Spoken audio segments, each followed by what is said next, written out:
Okay, good afternoon sa ating lahat and sana ay safe lang tayong lahat and nakapaghanda tayo para sa paparating na bagyo sa angmang parte ng Pilipinas.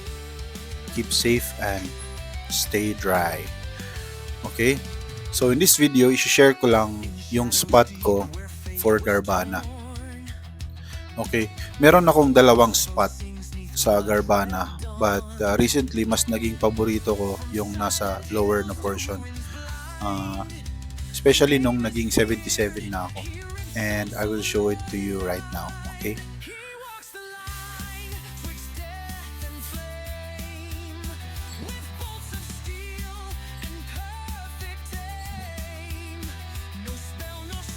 yung first spot ko nga pala ay dito kasi hindi pumapalag yung monster or non-aggressive yung monsters dito. And then yung second na spot ko dito, kaso marami yung kaagaw and medyo masakit sa akin.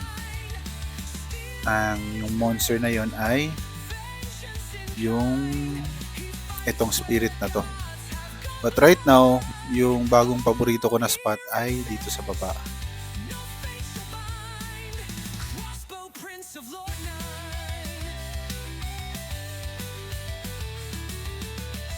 Ayoko dyan kasi marami din yung dyan marami yung mga kaagaw. And napansin ko lang na dito sa lower portion, lower left, or kahit dito sa yan, ito yung parang gusto ko na spot kasi meron siyang parang breathing room. Alam mo yun? Yung kapag may tatlong monster kasi na mag-hit sa akin, baka ma-overwhelm yung character ko at mamatay. So hindi ko siya pwedeng iwan ng matagal. So nasa edge lang ako ng kumpulan nila. Okay? Nasa edge lang ako ng kumpulan nila. At the same time, meron siyang parang downtime na makapagpahinga while nagwe-wait ng spawn.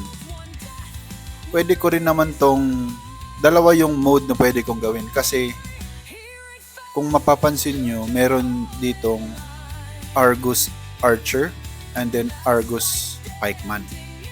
Okay? Kung gusto mo maging focus sa Pikeman, mahirap siyang gawin kasi meron siyang mixed siya with the Archer. Yung Archer kasi yung aggressive. But it's way easier kung mag-focus ka sa Archer. Okay? Although yung drops ng Archer ay hindi ganun ka-mahal compared sa Pikeman.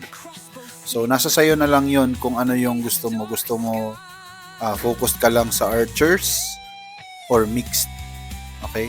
Kapag Archers, ganito siya paano i-set. Focus ka lang. Lahat ng Archers yung tatarget niya. I-click mo yung all aggressive. And then lahat ng Archer lang yung i-hit ng character mo ngayon yan. Yun nga lang, papasok siya dun sa zone na yan, meron siyang tendency na ma-hit ng 2 to 3 or even 4 na Archers. Kasi nga, aggressive yung Archer. Pero hindi na siya mag-hit ng Pikeman. Puro Archer na lang yan. And you can just leave it as AFK kung confident ka na kaya ng character mo. Okay? So, yun lang yung gusto kong i-share. And, yun nga, I was able to, hindi dito, pero before, dito sa spirit, nakakuha ako ng kaso masakit sa potion. Nakakuha ako ng, restrained one's necklace. Kaso nga lang, di ko pa nabebenta. Siguro pulubi na yung mga tao sa server ko.